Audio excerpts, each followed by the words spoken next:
Even as Governor Satya Pal Malik on Saturday said he had no knowledge of any constitutional changes being made in Jammu and Kashmir, there was no let-up in the implementation of fresh security orders, adding to the uncertainty.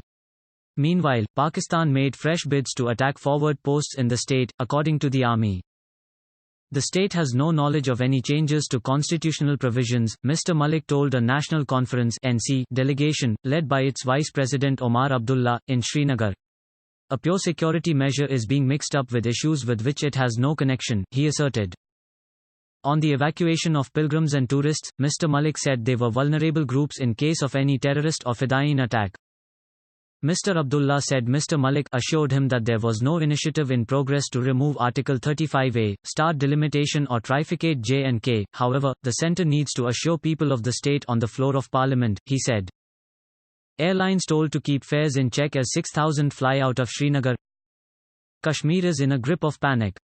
No one has a clue why such security measures are being taken, said Mr. Abdullah.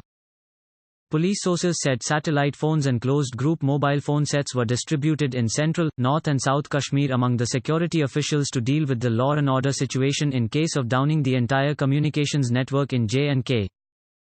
Meanwhile, the army said a number of attempts were made by the Pakistan Army to attack forward posts and disturb peace in J&K in the past 36 hours. An attack of Pakistan's Border Action Team on a forward post was foiled in Kupwara's Kairan sector, which left 5 to 7 Pakistan Army regulars or terrorists dead. The army will continue to foil Pakistan's nefarious designs, said an army spokesman. The army also said it had killed 4 Jaish-e-Mohammed militants in encounters in Shopian and Sopore.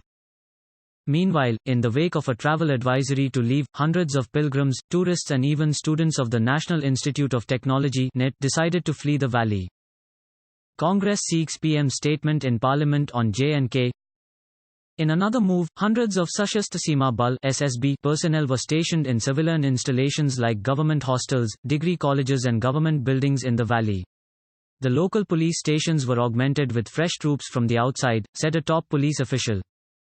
One of Kashmir's main hospitals, the Bones and Joint Hospital, directed employees not to leave station in view of prevailing situation. Owners of petrol pumps in Srinagar asked the government to provide security cover as locals swarmed the filling stations in Srinagar. Petrol pumps, ATMs and shops are running dry due to panic, said a spokesman for the valley's top traders body, the Kashmir Chamber of Commerce and Industry. A breakdown of the economy is also imminent, he added. The 43-day-long Makil Yatra in the Chenab Valley's Kishtwar was also stopped. It was suspended due to security reasons, Deputy Commissioner, Kishtwar, Angres Singh Rana said. The Yatra had commenced on July 25. Meanwhile, the army said Pakistan also violated ceasefire in Poonch's Mendhar sector. Pakistan used small arms and shelled from mortars at 8:15 p.m. The army is giving befitting reply, said the army spokesman.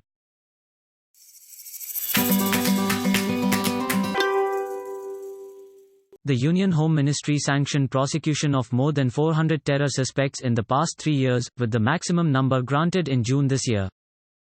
An analysis of the ministry's sanction of prosecutions under the Unlawful Activities Prevention Act (UAPA) between June 2016 and June 2019 shows that on average 11 sanctions were given every month.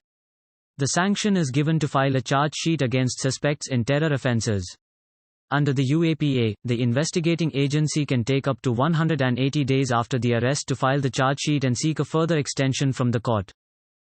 The maximum number of sanctions in a month, 44, was in June, followed by 38 in July 2016. Amit Shah took charge as Home Minister on June 1.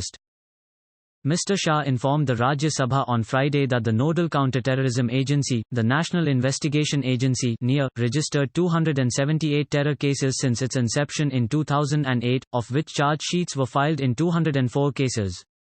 He said 221 persons were convicted and 92 acquitted by the courts in these cases. Of the 204, as many as 131 charge sheets have been filed since June 1, 2014. Parliament cleared the Unlawful Activities Prevention Amendment Bill, 2019, on Friday, allowing individuals to be designated as terrorists. The UAPA, enacted in 1967, was first amended in 2004 and subsequently in 2008, 2013 and now in 2019. The 2004 amendment was to enable the imposition of a ban on organizations for terrorist activities, a provision under which 34 outfits were banned. The proposal for designating an individual as a terrorist would come from intelligence agencies and the entire process would be non-judicial. The designations would be decided by officials of the Ministry of Home Affairs (MHA), and the burden of proof would be on the government to prove the charges, an official claimed. Opposition parties have raised concerns about the new law, saying it could also be used against political opponents and that civil society activists, who speak against the government, may be branded as terrorists. Senior Congress leader P. Chidambaram warned the government on Friday that the law was unconstitutional and would likely be struck down by the courts. A senior government official explained that arrests made under all UAPA cases required sanction from the competent authority.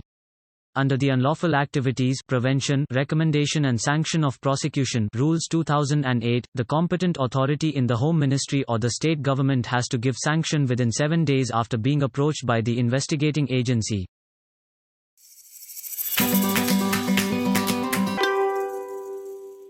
Incessant rains that lashed the city since Friday night threw life out of gear again.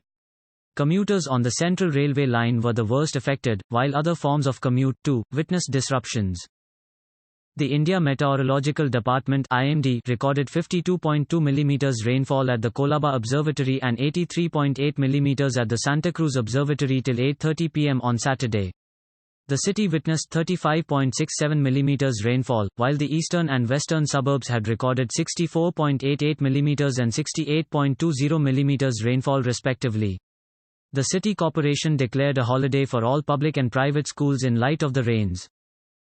The Mithi River swelled in size, crossing the danger mark of 3 meters and going up to 3.3 meters on Saturday afternoon. The authorities evacuated hundreds of people from the Kranti Nagar area in Kurla as a precautionary measure.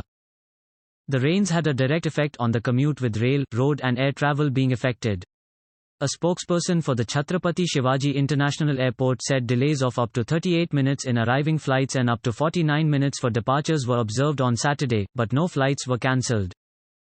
Civic officials said the Mithi River crossing the danger mark, combined with the high tide of 4.90 meters, had resulted in severe waterlogging on the tracks between the Kurla and Sion stations.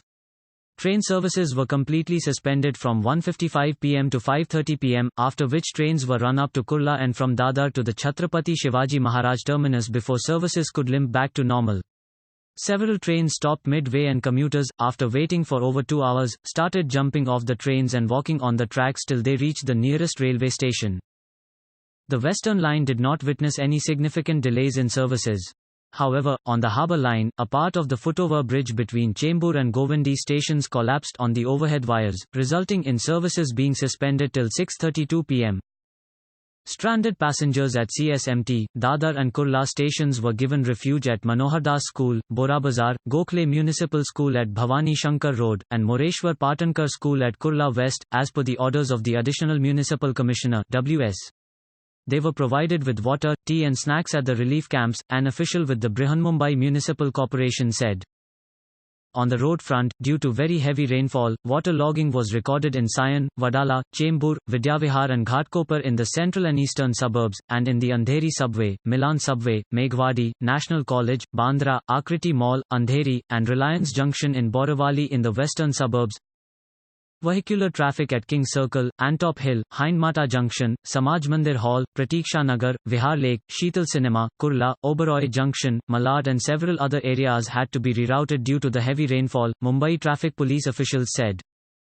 A total of 22 complaints of short-circuit incidents were recorded throughout the day, 4 being from the city area, 3 from the eastern suburbs, and 15 from the western suburbs. Meanwhile, there was 12 cases of branches of trees falling in the eastern suburbs and 24 in the western suburbs.